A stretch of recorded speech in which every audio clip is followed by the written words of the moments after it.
draft of an RFI. You've had a little bit of time to look at it. Were there any questions about what I've put together? Is there anything that you would like for me to add?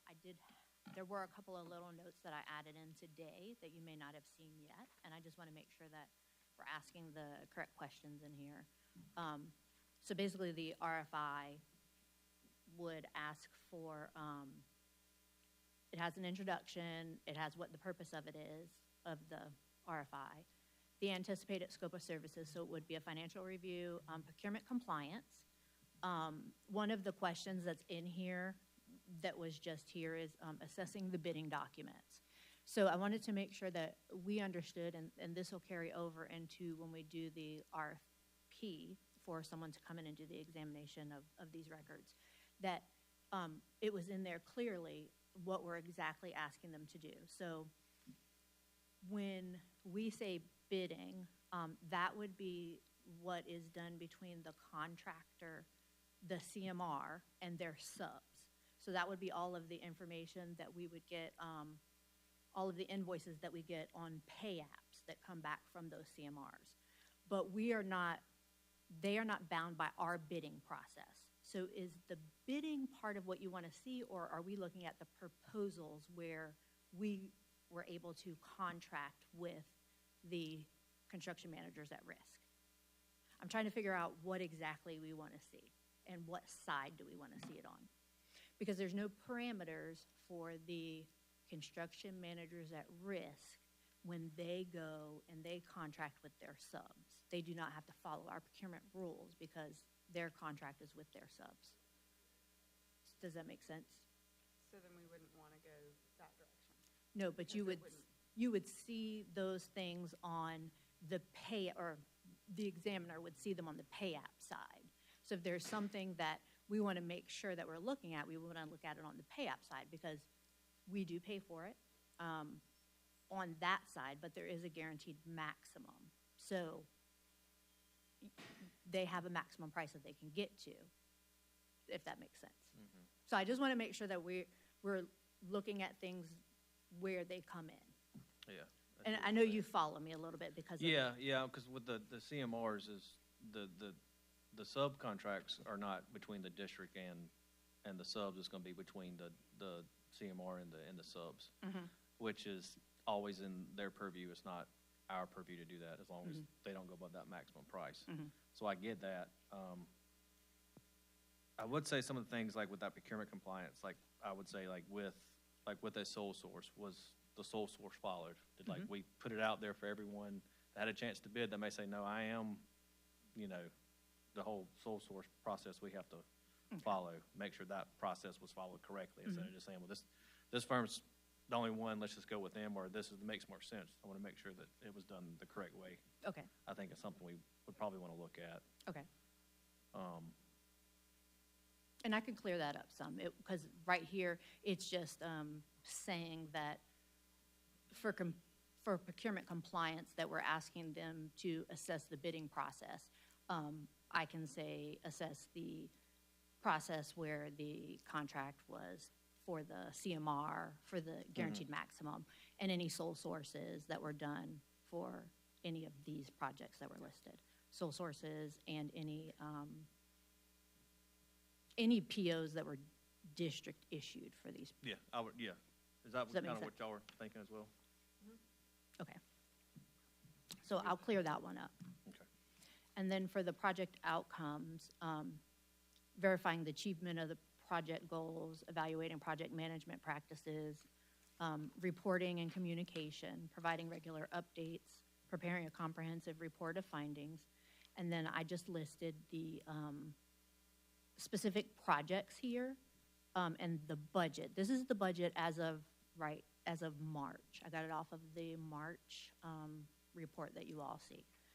And then for miscellaneous projects, I guess the easiest way to figure that out would, I put here Jennifer and Clark to provide current potential figure, because I guess we could take what's opened at the moment that is on the monthly capital projects and then just put a potential amount there. Is that possible?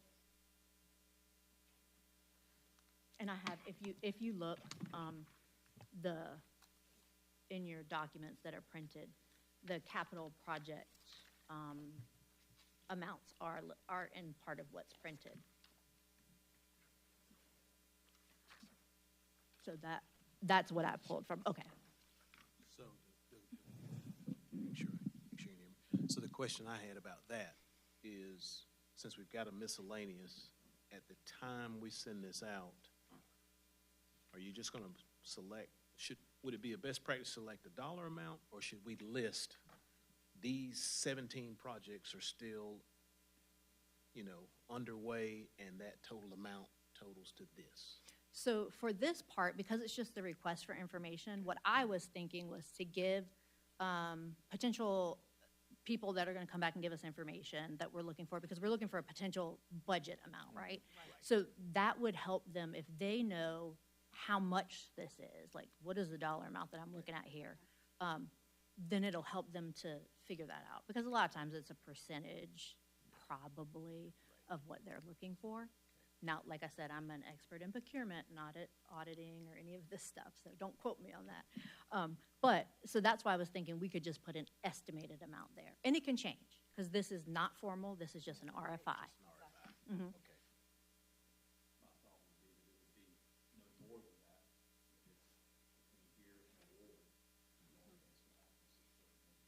Yep. Yeah. Yeah. It would meet the contractor's need to. It would definitely be what we need for the RFI, and then the RFP, we can spell it out more if Yeah. once we know which projects are actually going to be still ongoing or haven't been closed or at the time.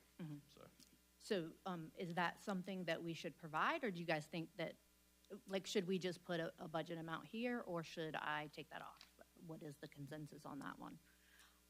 You saying for the miscellaneous? Yes. Mm-hmm. I mean, I'm fine with it, Yeah, I'm fine with the budget as well. Okay. I think it'd just be a high-level budget. I don't think it has Okay, to be. yeah.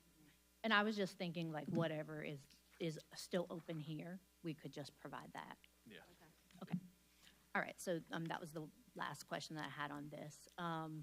So the information that I've asked, that we've requested, so we're asking for a proposed timeline. What is the realistic timeline for the engagement as stated in the scope of work? I've asked them to include key milestones, deadlines, deliverables that should be added.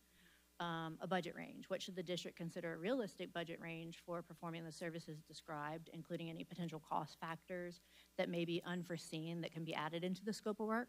There may be some things that we're not thinking about that maybe they can bring up to us.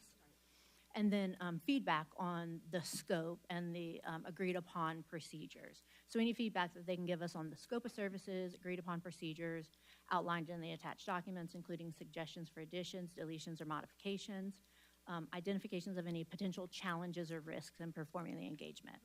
I've asked, so if I put this out, say by the end of the week, I was looking at maybe June 5th, them sending everything back, send it back here.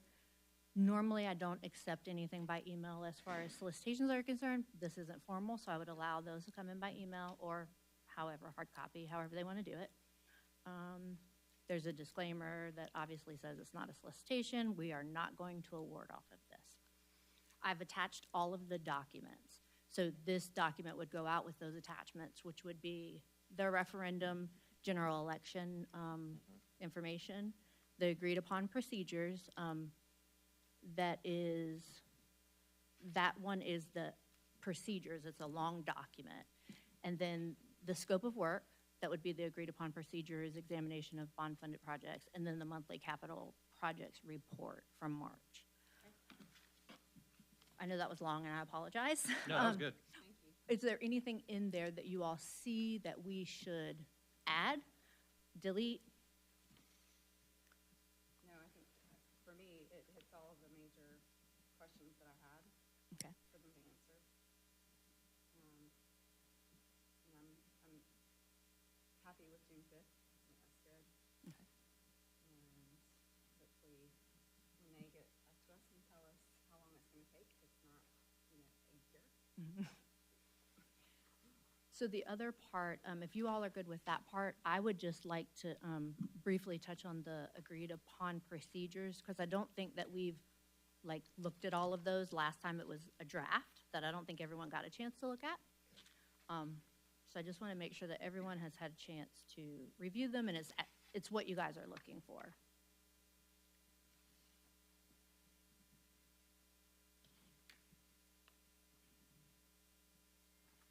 That was the section, right?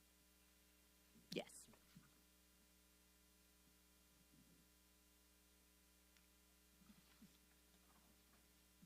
All right, so. And they sort of, like, all the documents just roll up into each other. So it's just each document creates a longer list of the other. All right, so. So at this point, the agreed upon procedures that you're sending out, you're just doing an RFI. So based on the feedback you get back, or we get back, we could potentially tweak the RFP before we actually send it Yeah. out. What I wanted to be very careful of is I didn't want to go out and say, hey, send us what you think our agreed upon procedure should be, because if they did that and we took a lot from one person, we couldn't contract with that person. So if we came up with our own and then we took from, certain people, then we're being very careful that we're not creating a potential problem later. Yeah, because you got conflict that, and you could also end up with scope creep, which is, Yeah. we definitely don't want that either. Yeah, yep. Or tailoring something towards one specific person. Exactly. Yeah. That's what we're trying to do. Yeah. So, so I was looking at, so on here it has financial review, fund allocation and utilization, budget versus actual cost comparison, review of the financial records, review of all contracts to verify. And so it's just verifying, oh, I'm sorry, I skipped a whole page. Let's see. So the review on the financial information would verify transactions are recorded in the correct accounts and periods, checking the accuracy of calculations and totals, confirming that reports are reconciled to underlying records, and report any instances of inaccurate or complete records. Okay. Then if we move on to the procurement compliance, procurement review process. Let's see. So they're going to look at RFPs, invitation for bids, contract awards, and purchase orders. Verify that the procurement process follows the district policies, state regulations, report any deviations from district policies or state regulations. Contract review, obtain copies of all contracts related to the 5 selected projects, and I'll change that to just say selected projects. So that'll be construction contracts, architect and engineering contracts, contracts with subs. I might need to take that out. Sole source contracts, if any, and then contract amendments. The contracts with subs. So you're saying that because that's between them and their stuff, we don't have tribute grants for that? Yeah.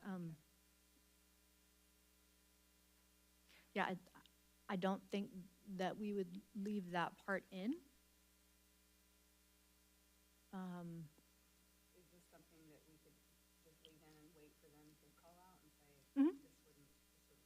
Mhm. Just see if Yep. they Yeah. kind of. Absolutely. And actually, as I think about it, and I apologize, in the RFI, I will mention that we did a CMR with a contract type of a guaranteed maximum. So that will help them to understand what type of contract we did. So I'll add that in there. So they're going to review the contracts to verify proper authorization, execution. The project scopes were defined, terms and conditions, compliance with the district policies and legal requirements. For any sole source contracts, review the documentation to accept the justification for not using competitive bidding. And that is a little bit state specific, so I'll have to go back and look in the code, because there is a statute that says in the code that you have to advertise a certain dollar amount. So I'll look to make sure that that was in place at that time in 2018. I don't know when that changed. So I do have a question in section 1.2.3. That's a whole variances section by itself. exceeding a That's a good threshold one. to be agreed upon with the Board of Trustees. Mhm.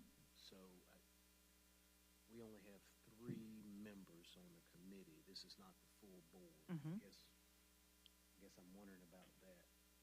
So, Is this RFP something we say agreed upon, like the 10% or 20%, or are we going based on the procedure that we had when the board would authorize the original budget to move to something else? I'm just trying to understand what that statement is saying to me right now. so it says, document all variances exceeding a threshold, for example, 10% or a specific dollar amount to be agreed upon with the Board of Trustees. Are you on that one, Jennifer? Yes, sorry, I'm Ms. looking Miller. at 1.2.3, and I think we probably need to put a percentage in there. This committee could decide that, or does it need to go back to the board to decide? I don't know that answer, but I would think for the agreed upon procedure, you would have to document or put the scope in there of exactly what threshold you are looking for. Is it this committee, or does that have to go back to the board? And I think my interpretation is the board granted this body That's how I view it. Okay. the authority to set the parameters. And so maybe we just.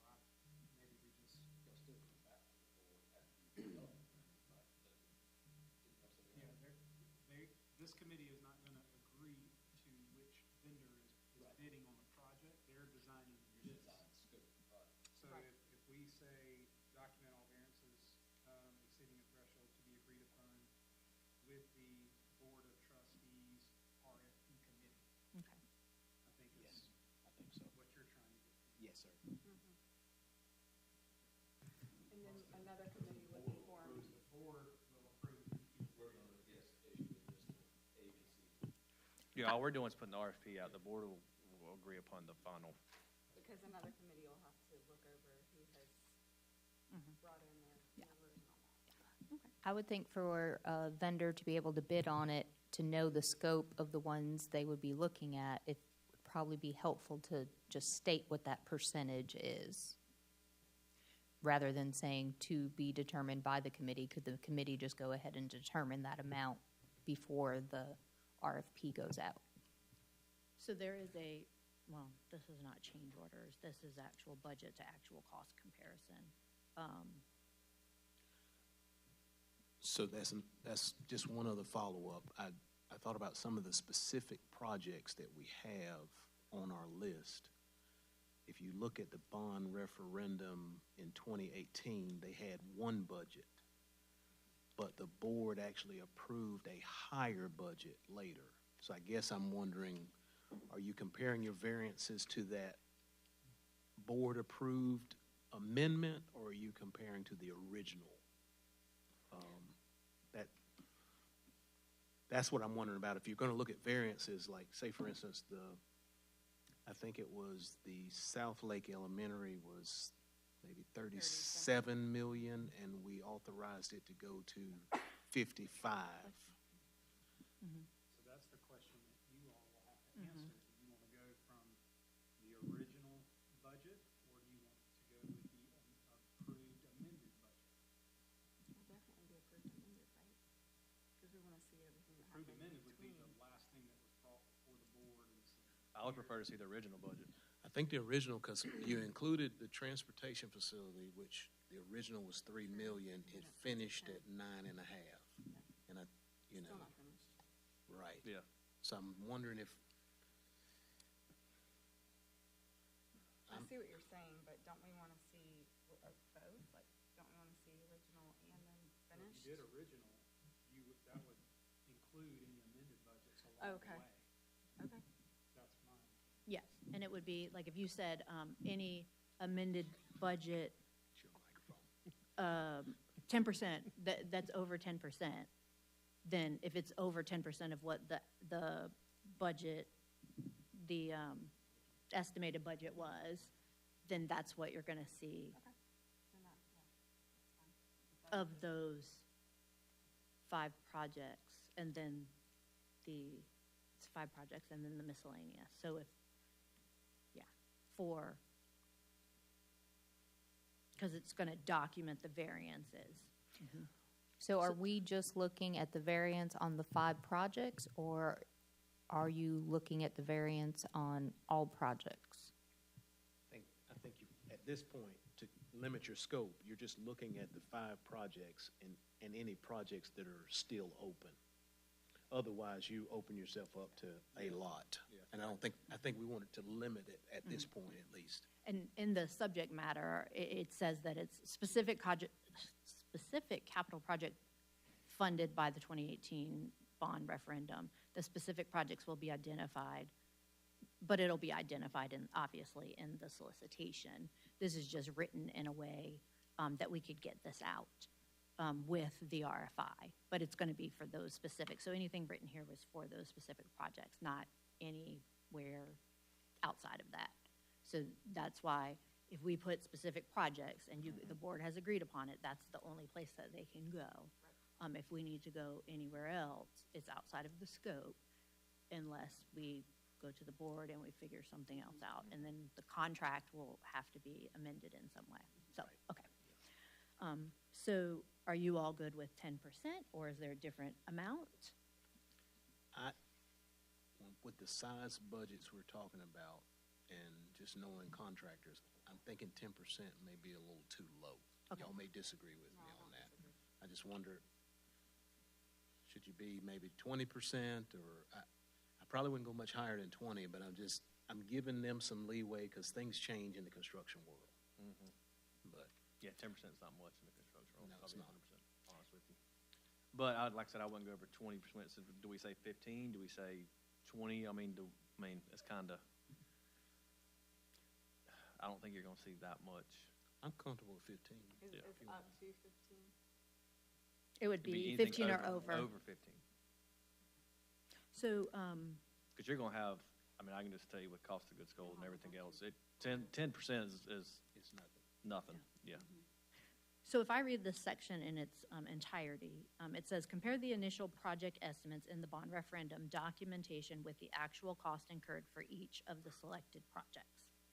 Calculate the variance for each project and for significant cost categories within each project.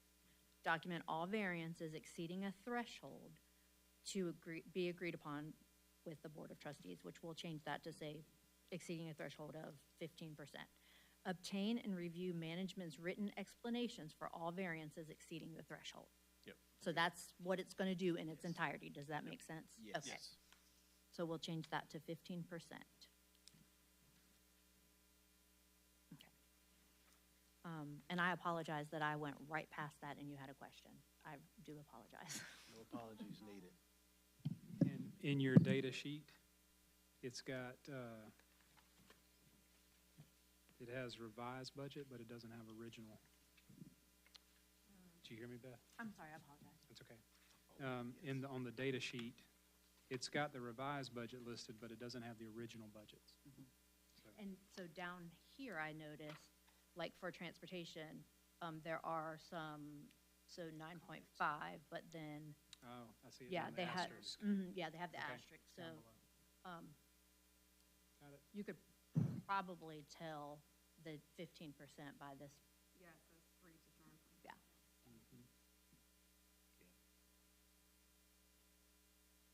Okay.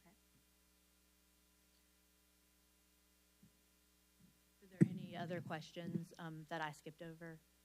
Okay, so that's that part. Review of financial records. Change order review. So for all change orders related to selected projects, they're going to obtain the documentation supporting the change order. They're going to get the change order requests, cost estimates, and approvals.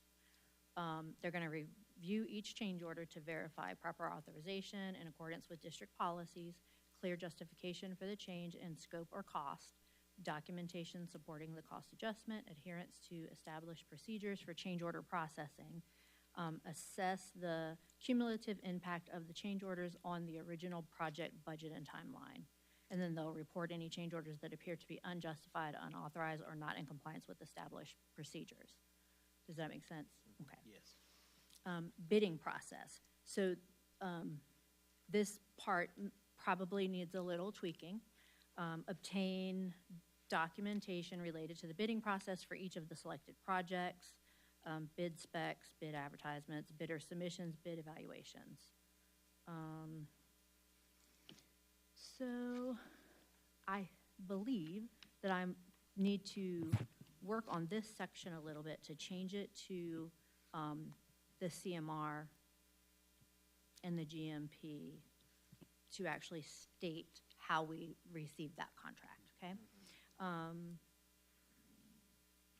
And the review will probably be very much the same, except for, you know, we didn't review to the lowest bid, we didn't award to the lowest bidder, but there'll be some information there that they can look at to make sure that we were on track for that.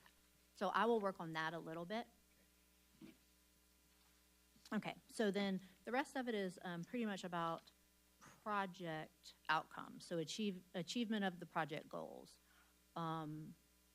Obtain the original project goals and objectives as outlined in the 2018 bond referendum and any related project documentation. So they're going to inspect the completed project facilities, review project completion reports, construction documents, and any relevant documentation, interview relevant district staff, project managers, facility personnel, to assess whether the projects achieve the intended goals, new classrooms or innovative facilities, improved infrastructure, compare the completed project scope to scope approved in the bond referendum, and determine if projects were completed within the approved scope and budget. And then report any instances where the project goals were not met or where there were significant deviations from the approved scope or budget. Does that make sense? Mm-hmm. Okay. Yes. Evaluation of the project management practices. Review and documentation related to the project management practices, project plans, project schedules, progress reports, meeting minutes, risk management plans, change management plans. Evaluate the effectiveness of project management practices, project planning, were projects adequately planned and organized, project execution, were projects carried out in accordance with plans, project monitoring, were projects effectively monitored and controlled, risk management, were project risks identified and mitigated, change management, were change to the project scope, budget, or schedule managed effectively. Okay, so I have a question about this section. A lot of this is going to be on the CMR because that's what they do. Is this what we want to look at? We want to look at the work of the CMR, how they, their meeting minutes, their risk management plans, their change management plans. The only thing, I think you can maybe help me with this, Clark. I think the only thing that we would have is change management. That would be something that we do. So changes in scope, project scope, budget.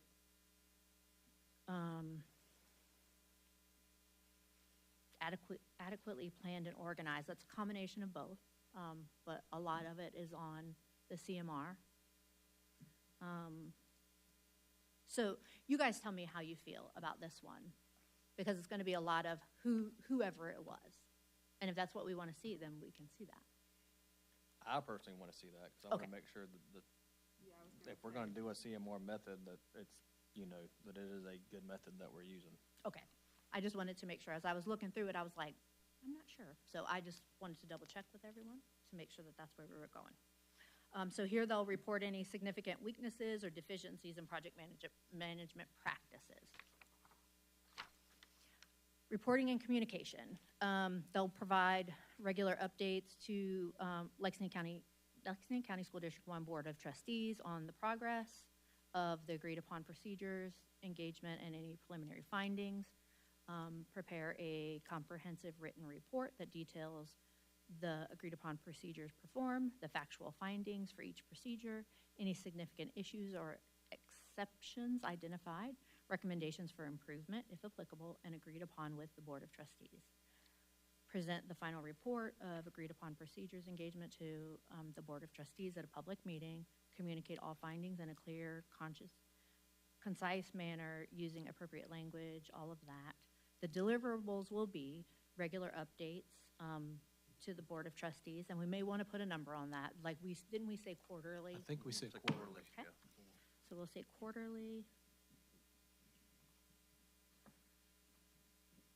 And do we want a written report, or do we want them to appear at a board meeting for those? I think we did say appear. Appear? Whenever Okay. we said Yeah. in our last meeting. Yeah. Okay. All right, and then a final written report detailing the procedures performed and factual findings, a presentation of the audit find, or we'll change that to AUPs. Findings to the Lexington County School District 1 Board of Trustees. The timeline, I just left it as the timeline for completing will be agreed upon with the Lexington County School District 1 Board of Trustees. And the fees, I left it at the fees will be agreed upon as well. And I'll get a little bit more of that, but I just left those open because this will be part of the RFI. And then the other thing is just the draft of everything that we came up with the previous two meetings, which will be attached to it. So those are the things that we have. Any questions, concerns? I just have one question. On the document that I have two documents in the folder, and the one that has the actual scope of services, those procedures are replaced with this other document. Is that correct? Yes, ma'am. Okay, just wanted to Well, clarify. are you talking about the scope of work? Yeah, the scope of work has 3 different bullet points, 2.1, 2.2, 2.3, and 2.6. But that is probably going to be replaced with this entire document that we just went through. So this is a scope of work, and then the agreed upon procedures was created off of the scope of work. Okay, So, yeah, they just creates a bigger document of the other, so more detailed. okay, So they should stay the same, and then at the bottom, in the scope of work, I will make sure that the agreed upon procedures is referenced. okay, perfect.